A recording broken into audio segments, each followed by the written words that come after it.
Сайн байцгаана уу? Та нарт 10 сарын 15-ны 5 гаригийн хоньны ордны зурхааг хэлэх гэж байна.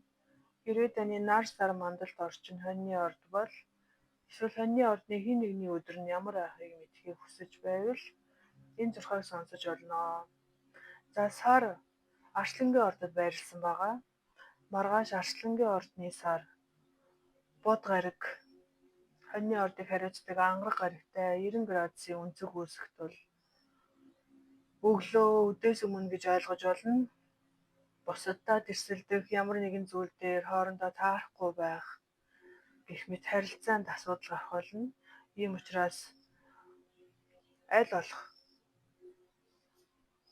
бусаддаа маргах, зөрчилдөхөөс зайлсхийх хэрэгтэй.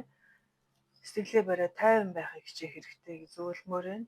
Хэрвээ хин нэг нь өөрөөс чинь өөрийн чинь бодсон зүйлээс өөр зүйл хийж өөрийн чинь буруу биш байсан ч гэсэн хамаагүй аль болох хүлээцтэй байвал энэ байдал чинь нам тохиолно.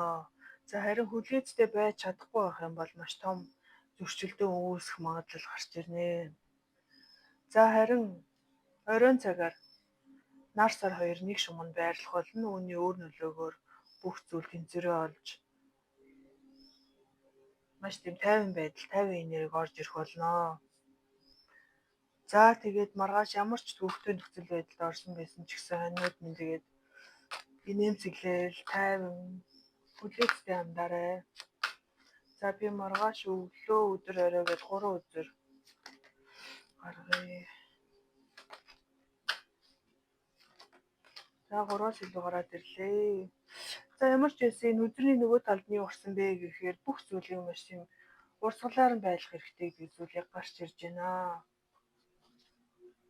За цаана зөндөө юм гараад ирсэн байна. За энэ хоёр хамт гарч ирсэн болохоор хамт хэлье. За энэ ямар учиртай вэ гэхээр маргааш хин нэгний жоохон онцгүй байдлыг мэдрэх болно. Хин нэг нь жоохон тийм сөрөг байдалтай өөрчилж хандаж магадгүй.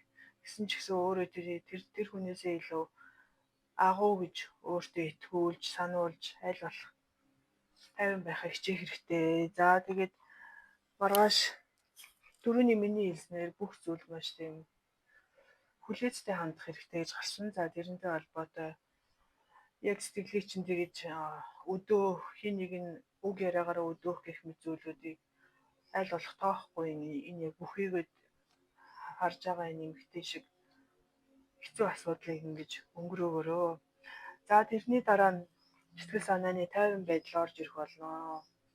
Сэтгэл санаа чинь сайхан болох болно. За саяны гарсныг батлаад маргааш аль болох тийм ухаалаг, хүлээцтэй, зөөлөн бусдад бас тийм сайхан сэтгэлтэй хандаарай. Яг түрүүний миний хэлснээр өөрийн чинь буруу биш байсан ч гэсэн хамаагүй. Зүгээр л тэднэрт сайн хандаарай гэж зөвлөмөр байна. За тэгээд нөгөөдрийн 6 орох хүртэл баяртай.